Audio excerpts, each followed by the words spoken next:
I'm here with Johannes Karlsson, and he is. Today we're going to be talking about socionics. I started what might be 5 years ago with the MBTI. Got introduced to taking some random test online and had a description that fit me really well. Then eventually I realized that was the wrong type, but which I actually realized through Socionics, but more on that later. I joined a forum, was pretty active there, then got invited to a Skype group by a friend on that forum. And that Skype group was Socionics, which was 3 years ago, I think. Oh, nice. And that, I didn't go away from MBTI because there was something I thought it lacked, but when I learned about Socionics, I realized it's a lot more detailed and covers a lot more about how we are, and I preferred it. It might be worth mentioning. I thought I was an ESTJ by the test I did.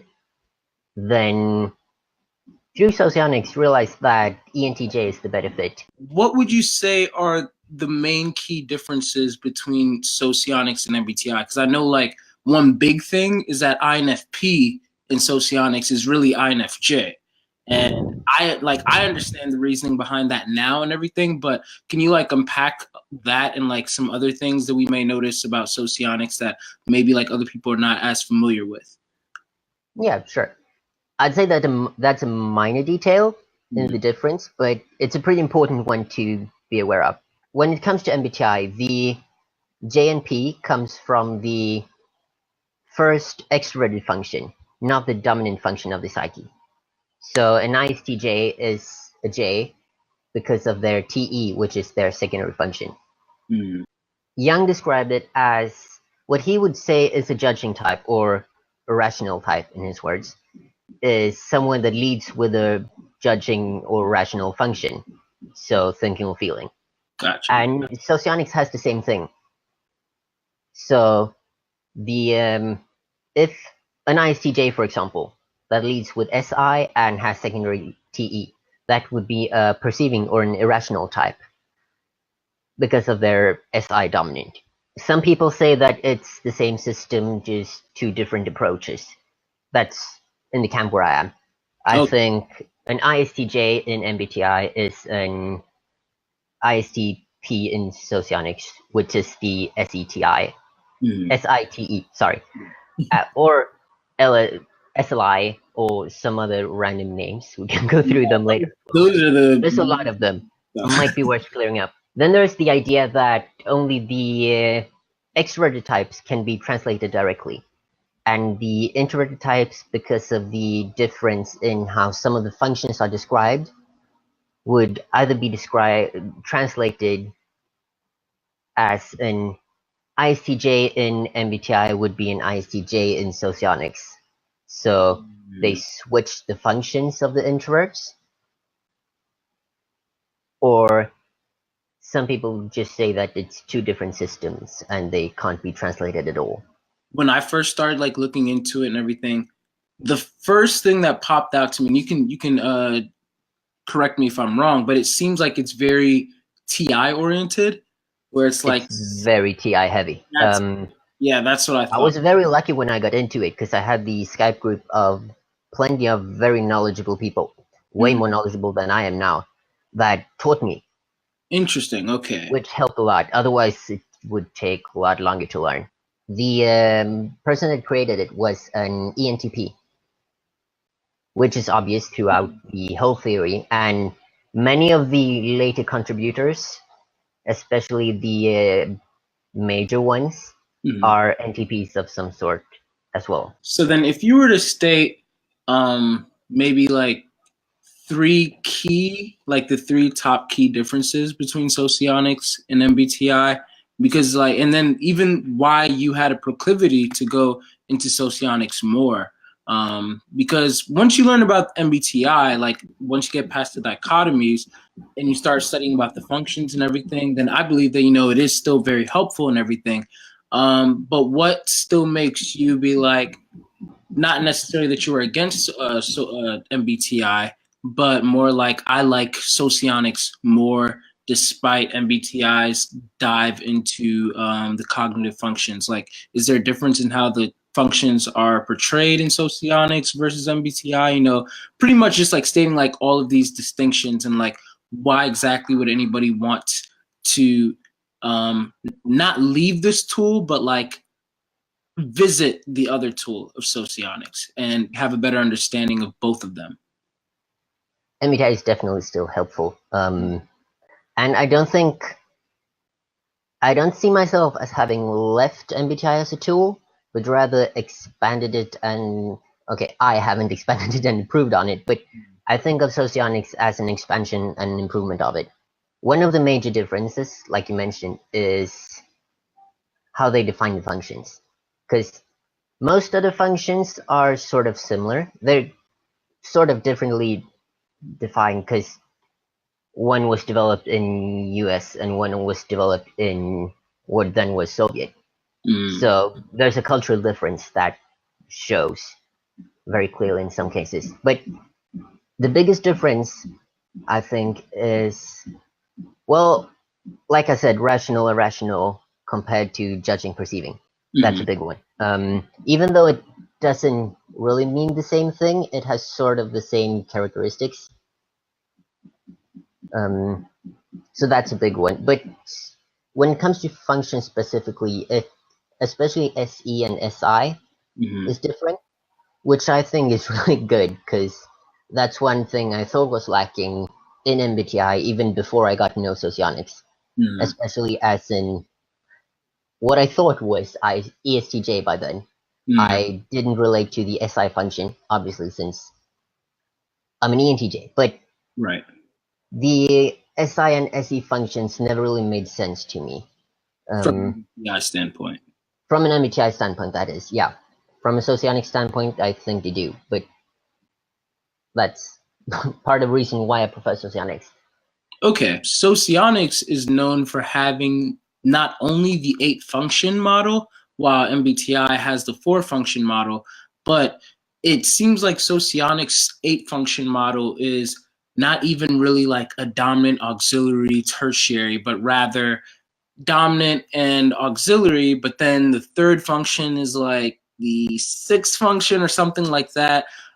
This might be the part where people viewing might want to, if you haven't pulled out a notebook yet, then you might want to pull one out right now. Can you, to the best of your ability, like explain how that works?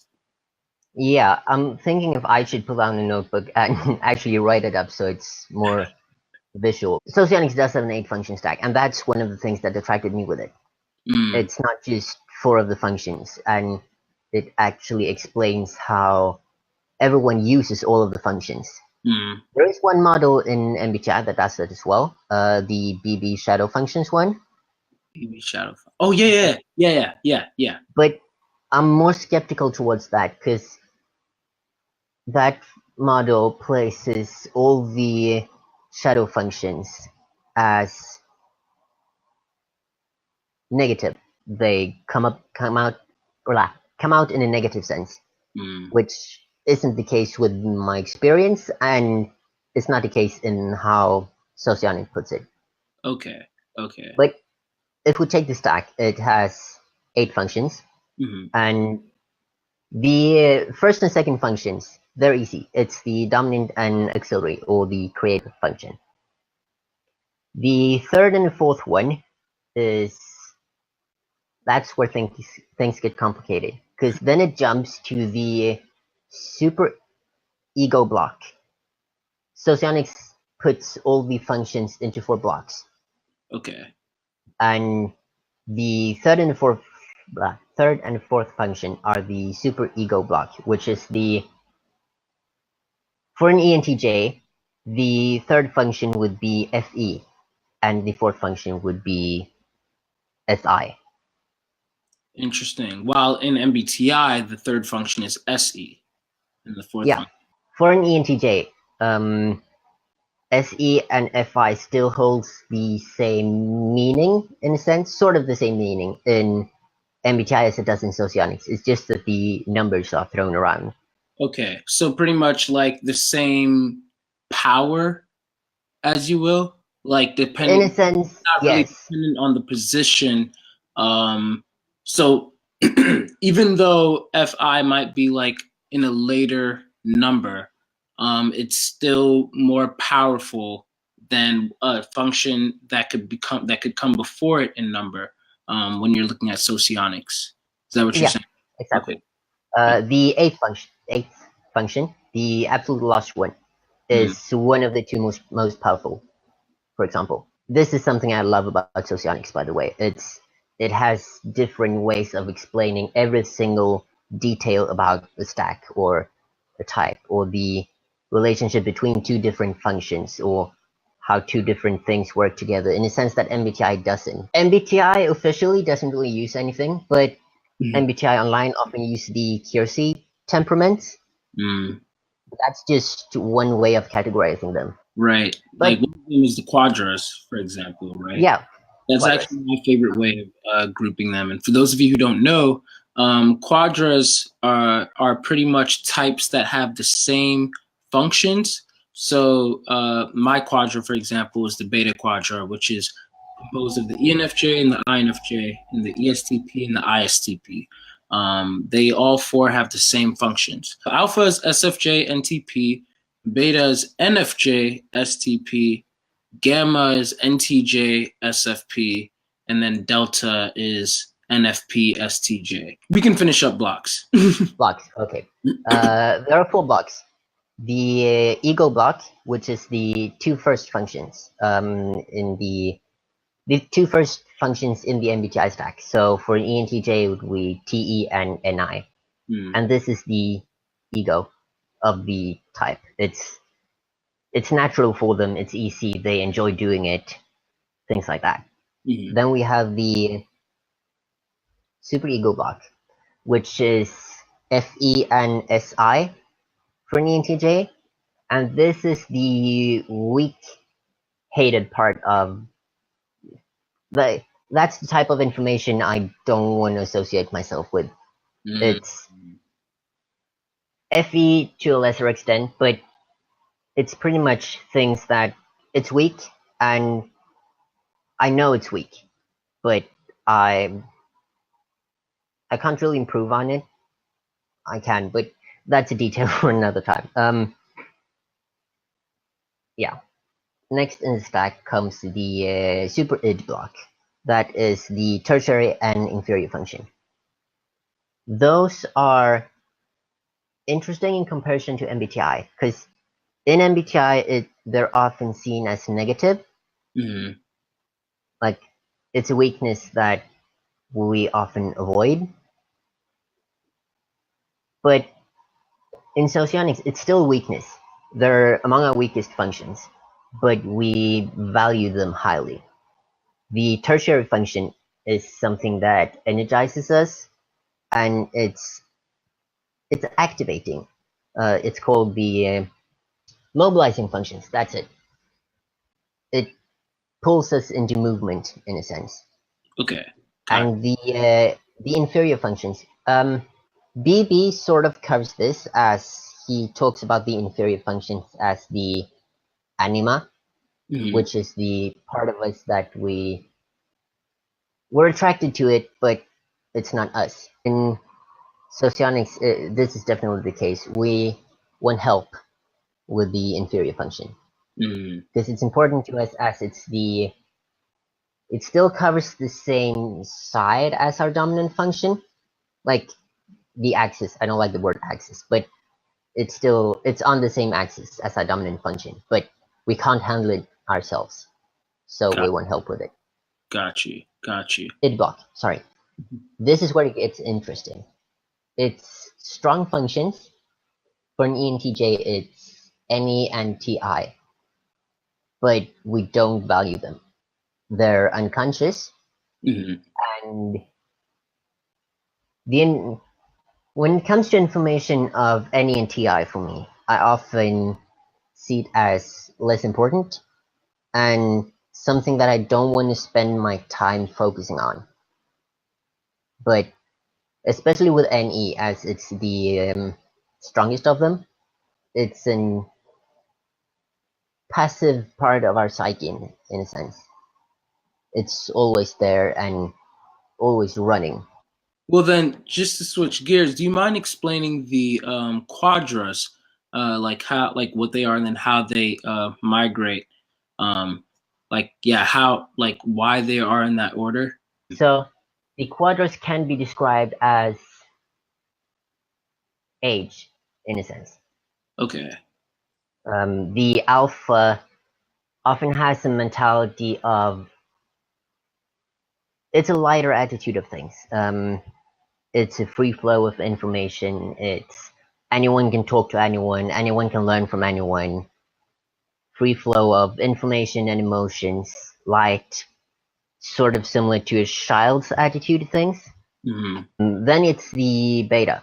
They are revolutionary. They are dramatic, and they're a typical teenager. Then it's gamma, which is more serious quadra. It's adulthood. It's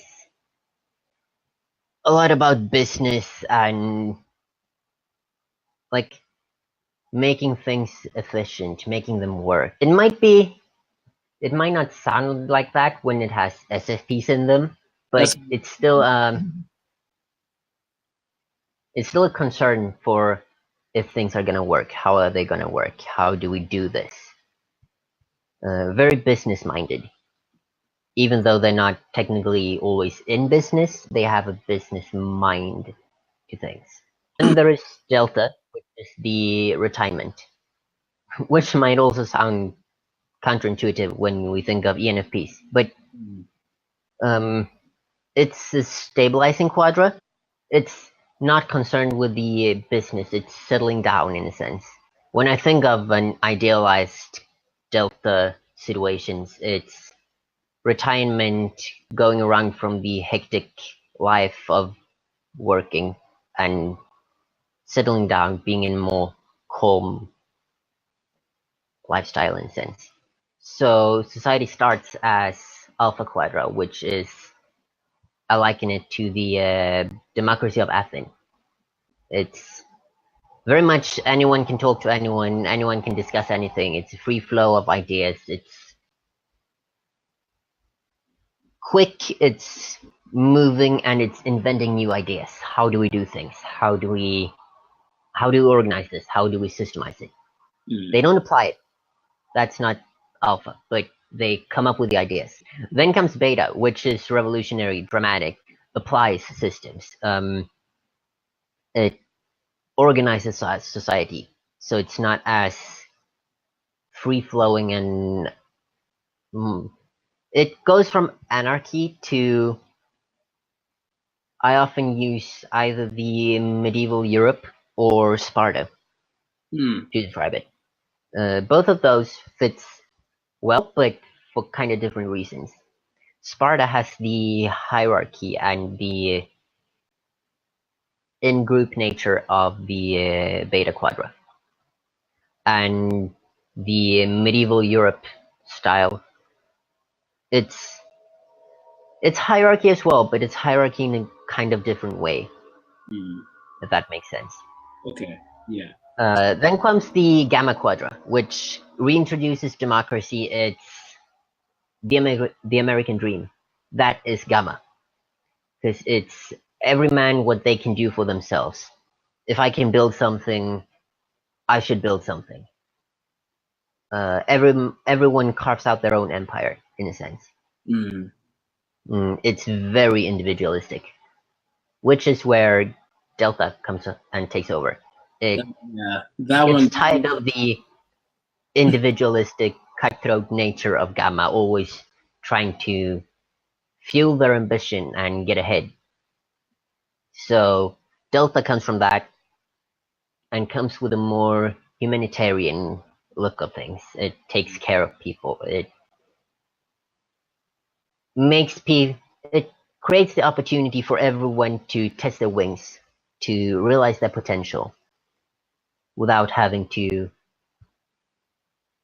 get into a fight with someone for it.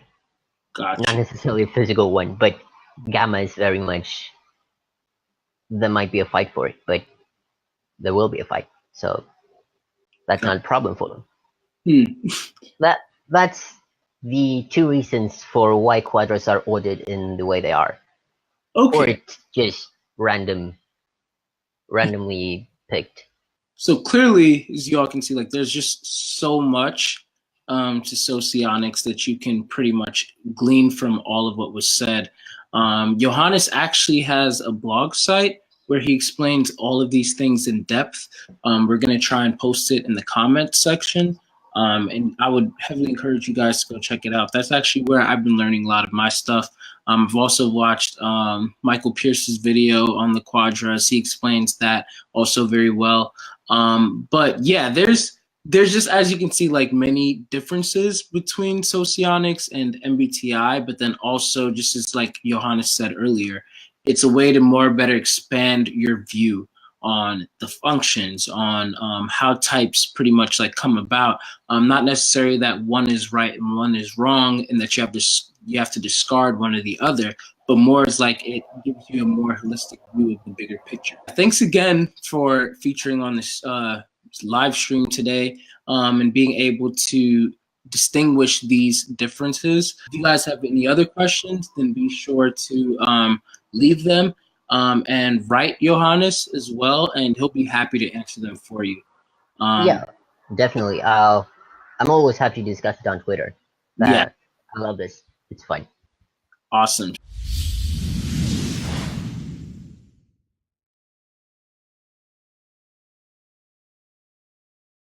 I'm David Bowder, CEO of SPASIGMA. Every day, each of us is surrounded by a great diversity of people, and indeed, personalities. Some people we find it very easy to relate to. Others, not so much so. Our program exists to help you make sense of your own personality, as well as the diverse personalities around you, to help you improve both your personal and professional lives. Shakespeare said, "To thine own self be true." We'll teach you to understand how to reach the diverse personalities around you, to communicate with them in a way that integrates who you are with who they are. So enough talk about all this. Welcome to SPASIGMA's Personality Quotient PQ program. Enjoy the journey.